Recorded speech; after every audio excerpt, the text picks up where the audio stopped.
কয়েকদিন ধরেই ঘূর্ণিঝড় রেমালের কেন্দ্রভাগ মানে আই বা চোখ বাংলাদেশের পটুয়াখালী জেলার খেপুপাড়া দিয়ে স্থলভাগ অতিক্রম করবে বলে জানিয়েছে আবহাওয়া অধিদপ্তর।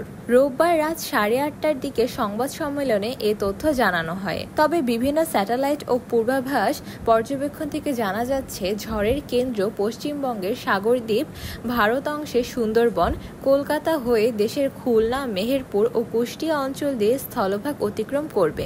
এক্ষেত্রে সুন্দরবনের বাংলাদেশ অংশ সাতক্ষীরা জেলার শ্যামনগরে বেশি প্রভাব পড়বে। একই সঙ্গে কেন্দ্রের চারপাশের প্রভাব পড়বে পটুয়াখালী থেকে সুন্দরবন পর্যন্ত। ঘূর্ণিঝড়ে রেমালের সর্বশেষ হালনাগাদের বিষয়ে সংবাদ সম্মেলনে আবহাওয়া অধিদপ্তরের আবহাওয়াবিদ ডক্টর শামীম হাসান ভূঁইয়া বলেন, প্রবল ঘূর্ণিঝড়ের কেন্দ্র মংলার দক্ষিণ পশ্চিম দিক দিয়ে পশ্চিমবঙ্গ ও খেপুপাড়ার উপকূল অতিক্রম শুরু করেছে। ঘূর্ণিঝড়টির কেন্দ্র আরও উত্তর দিকে অগ্রসর হয়ে 1 থেকে 2 ঘন্টার মধ্যে উপকূল অতিক্রম করে পরবর্তী 5 থেকে 7 ঘন্টার মধ্যে সমস্ত উপকূল অতিক্রম সম্পূর্ণ করতে পারে।